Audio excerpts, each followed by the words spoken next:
Welcome, my name is Lena Knight, and you are going to have a great show with the Buzz on Business today. We have 4 wonderful businesses from our area that we are going to interview. I'm excited for you to learn all about them. I am the current chair of the Brunswick Area Chamber of Commerce, as well as working at Midpoint Campus Center and Heimatland Restaurant. So stick with us and we'll be right back.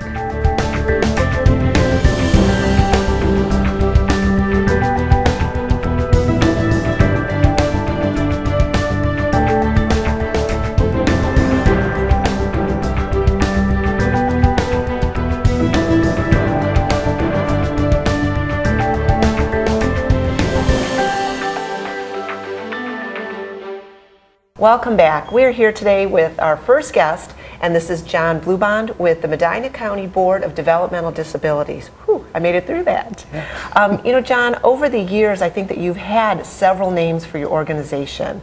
Can you clarify to us so we all know exactly what you do and who you're all about? Yes, well, a lot of people do know us as the Achievement Center. Mm-hmm. There's some parents who know us as Windfall School. Okay. But generally we go by Medina County Board of Developmental Disabilities now. So when you see our name out there in public, that's what you'll see. Okay, wonderful, wonderful. That's good to clarify, because I think sometimes we get confused that there's multiple agencies out there, but really it's just been some name reorganization type things. Yes. So, well, wonderful. Well, why don't you tell us about your organization? We're a county-wide organization. We serve over 1,100 individuals. Wow. So we provide supports to individuals with developmental disabilities. And those are individuals with mental retardation, autism, cerebral palsy, Down syndrome. That kind of gives people an idea of who we serve. We serve the individuals who are babies, very young, all the way up to seniors, so the entire age range. Okay, good to know. How are people referred? How do they find out about your program?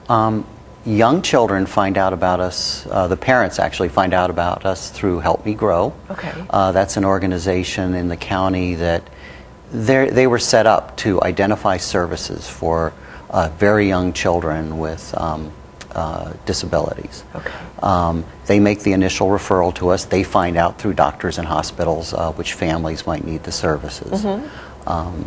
If you're school age, you would find out about us through the public school. They might invite us to a meeting with the parents. Usually about age 16, somewhere between 16 and 18, we get invited to a meeting to talk to the parents about our services, to talk to the individual about our services. Mm-hmm. At that point, we're really talking about trying to help them with future employment in the community. Okay. And then there's the individuals that move to our county after they've become an adult. That's a little bit harder. Okay. We have people, we have to work with the courts, we have to work with the police, we have to work with Jobs and Family Services. They all know to refer individuals to us so that people who could benefit from our supports can find out about us, and we work well with the community agencies. We really need their help, and they need ours. That's wonderful, that's wonderful. One of the programs that I'm slightly familiar with that is helping some of your clients get out and learn some job skills and seeing if they're ready to go out and work in certain, and businesses can participate in that, correct? We really count on the businesses in the area. We have a couple staff who go talk to different businesses, try and tell them what we can do, which is developing jobs, training individuals for jobs. We'll go in, see what they need. Maybe if it's a restaurant, we can look at busing tables. Mm-hmm. We can break the job down into parts so that we can teach an individual that job, train them, and then fade out. So after a while, we might only go in once a month and see how they're doing. One particular program, I'm going to pull out a prop here for a moment to help me remind me.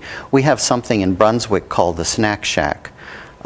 This has been a cooperative effort with the Brunswick City Schools, the City of Brunswick. It's over at the rec center.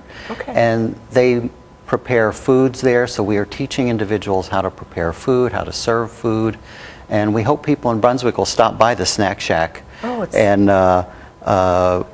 Because I think it's a good effort, and it teaches people, again, the skills they need. It lets them achieve something. A lot of people are experiencing their first job there. earning their first paycheck. Those are the things that make us feel really good, watching someone for the first time earn that first paycheck. And because it's a cooperative effort in the community, we think a lot of different people are going to see what we can do. We hope other employers will see what we can do and contact us.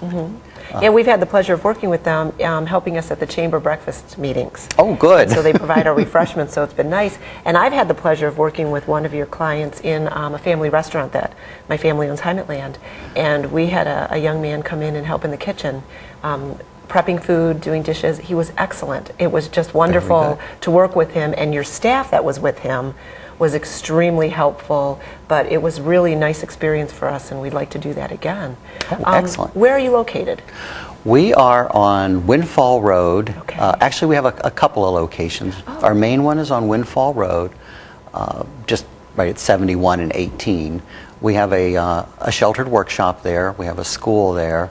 Our administrative offices are there. Okay. On 18 nearby, we have a community employment building where we stage people. They come in there, then they might go to a business like AI Root, where we have about 8 people going in packaging candles. Oh, all right. Okay. All and that's great. pretty typical of the kind of, we will take groups of people to employers. We'll learn the job, we'll teach them the job, and then as a group they go in and maybe do packaging tasks or different things for some of the employers in the area. That's wonderful. Now, you mentioned before we started that you have about 200 employees, and you have kind of a base of some volunteers that work on some special projects that you do? Well, we have, in addition to our programs during the day, we have Special Olympics that we sponsor. This is our primary volunteer program. It occurs in the evenings and on weekends. We have about 19 sports. Special Olympics is one of the largest programs in the state. And we've had people go to Special Olympics events, actually to the World Games from this county. We've had people go to national bowling tournaments. I think they're headed to Baton Rouge in a couple months here. Oh, that's fabulous. That's fabulous. If somebody wanted to get involved with that, would they just contact the general number and they could be referred on? They could contact the general number, and actually they'd talk with Kathy Miller, who would love to have them as a volunteer. Wow, that is fantastic. That's fantastic. Well, it really has been nice chatting with you and learning about the organization and all that you offer for our county members. And I look forward to hearing more as the time goes on and hearing how they did in Baton Rouge at the event they're headed to. So thank you, and we'll be back right after this break.